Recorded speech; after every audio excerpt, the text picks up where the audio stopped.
Good, good morning, students. It's Akash sir. We are going to start the question answer of the chapter number 5, industries. तो जो है हमने chapter पूरा करवा दिया है। चलिए आज इसके क्वेश्चन आंसर कर लेते हैं। तो क्वेश्चन नंबर 1 क्या कह रहा है? Answer the following questions. What is mean by the term industry? आप इंडस्ट्री से क्या समझते हैं? और मैंने आपको कितनी बार समझाया है इंडस्ट्री। तो अब सेकंड नंबर क्वेश्चन है, which are the main factors which influence the location of an industry? कौन कौन से ऐसे फैक्टर हैं जो इंडस्ट्री के लोकेशन को जो है प्रभावित करते हैं, इफेक्ट करते हैं? ये तो कल ही पढ़ाया है मैंने। Which industries is often refer to as the backbone of the modern industry and why? किस इंडस्ट्रीज को मॉडर्न इंडस्ट्री कहते हैं या बैकबोन कहते हैं? रीढ़ की हड्डी के रूप में जानी जाती है एज द मॉडर्न इंडस्ट्री के। Why cotton textile industry rapidly expanded in Mumbai? Mumbai में जो है कॉटन और टेक्सटाइल इंडस्ट्री क्यों इतनी ज़्यादा है? ठीक है, सूती कपड़े का उद्योग। What are the similarities between the information and technology industry in the Bangalore and California? Bangalore और जो कैलिफोर्निया की जो इंफॉर्मेशन, ठीक है, इंफॉर्मेशन और जो टेक्नोलॉजी इंडस्ट्री है उनमें क्या सिमिलैरिटीज है ये बतानी है। तो चलिए पहले से स्टार्ट करते हैं। Question number 1, what is mean by the term industry? ठीक है, ज़्यादा आपको करना नहीं है। तो industry refers to economic activity, एक ऐसी आर्थिक क्रिया that is concern with the production of goods. मैंने क्या बताया था? तो इंडस्ट्री जो है प्रोडक्शन ऑफ गुड्स यानी माल के उत्पादन से संबंधित होता है। माल का उत्पादन, ठीक है, माल का उत्पादन, production of goods, extraction of minerals, minerals का जो निकालते हैं हम, मिनरल्स मतलब आयरन है, जिंक है, ये सब मिनरल्स हैं, और प्रोविजन ऑफ सर्विसेज या सेवाओं का प्रदान करना, यही तो इंडस्ट्री होती है। क्वेश्चन नंबर 2, लोकेशन जो है इंडस्ट्री पे क्या प्रभाव डालता है? आप बुक में देख लेना। The location of industries is affected by the availability of raw material, यानी जो कितनी मात्रा में जो है रॉ मटेरियल मतलब कच्चे माल उपलब्ध हैं, ये लोकेशन उस पर इफेक्ट डालता है। लैंड, लोकेशन पर कौन कौन सी चीज़ें इफेक्ट डालती हैं? तो अवेलेबिलिटी ऑफ रॉ मटेरियल यानी कच्चा माल जो है लोकेशन पर इफेक्ट डालता है। लैंड, ज़मीन कैसी है, वाटर कैसा है, पानी की व्यवस्था कैसी है, मज़दूरों की व्यवस्था कैसी है, लेबर कैसे हैं, पावर यानी कि शक्ति कैसी है, बिजली कैसी आती है, कैपिटल मतलब पूंजी किस प्रकार है, ट्रांसपोर्ट फैसिलिटीज़ किस प्रकार हैं, यातायात की सुविधाएं कैसी हैं, और मार्केट किस प्रकार है, बाजार कैसा है। ठीक है, ये सारे फैक्टर जो है इफेक्ट डालते हैं लोकेशन पर। ठीक है, नेक्स्ट है आपका question number 3।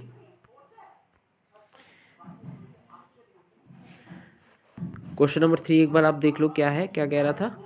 Which industry is often referred as the backbone of the modern industry and why? अच्छा, मॉडर्न इंडस्ट्री की बैकबोन कौन सी इंडस्ट्री कहलाती है? तो क्वेश्चन नंबर 3 देख लेते हैं।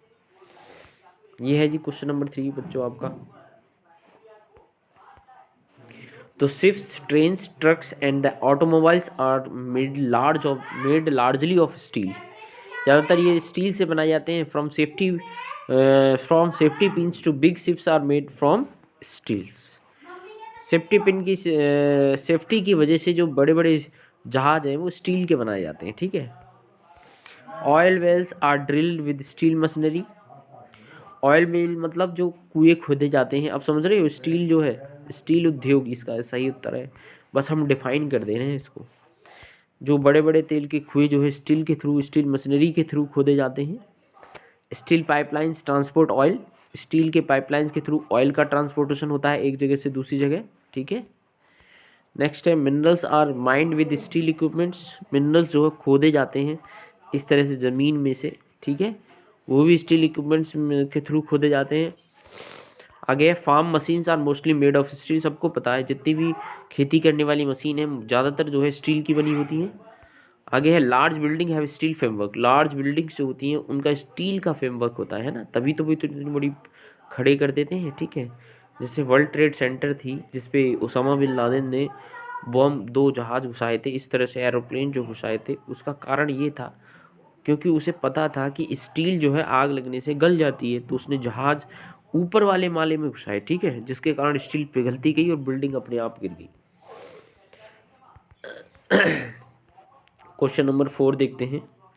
Why cotton textile industry rapidly expanded in Mumbai? While cotton textile industry still speedily expanded in Mumbai.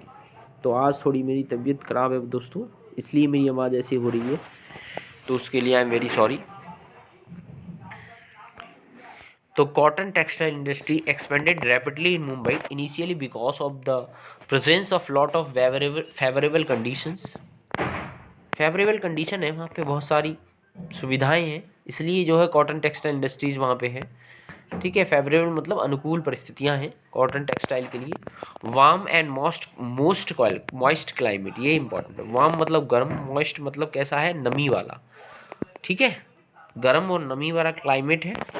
A port situated near by two import, एक पोर्ट भी है जैसे समुद्र के पास है, ये लहर है, तो यहाँ से जो आराम से जो है जहाज़ों के थ्रू जो है जो माल बना हुआ है वो इम्पोर्ट कर दिया जाता है। ठीक है, तो easy availability of raw material भी आ जाता है, and skill labour were factors behind this. ठीक है, और एक स्किल लेबर भी है। ठीक है, एक ऐसी जनसंख्या जो स्किल हो, है ना, ठीक है, जो प्रशिक्षित हो। नेक्स्ट है question number 5, what are the, इस सीरीज का last question, what are the similarities between the information the technology industry in the Bangalore and California, ये क्वेश्चन था, तो चलिए कर लेते हैं। Cotton textile industry expanded rapidly in Mumbai, ये तो हो गया सॉरी दोस्तों। क्वेश्चन नंबर 5 है हमारा, तो सिमिलरिटीज़ आपको दिखानी है। Similarities between the information technology industry in Bangalore and silicon valley in California, कौन कौन सी सिमिलरिटी हैं वो देख लीजिए। Bangalore is located in the Deccan plateau, Bangalore जो है डेक्कन प्लेट्यू में है, सबको पता है। ठीक है, क्योंकि कर्नाटक की जो है कैपिटल है बैंगलोर, यहाँ पे है बैंगलोर, ये वाला। ठीक है, ये वाला जो एरिया कर्नाटका का है ये बैंगलोर है।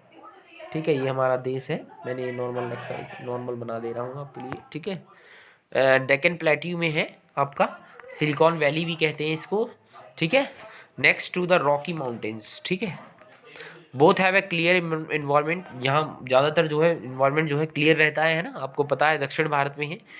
अब the mild climate through the year, climate जो है ना तो गर्म होता है ना ठंडा रहता है, माइल्ड रहता है। ठीक है, नॉर्थ।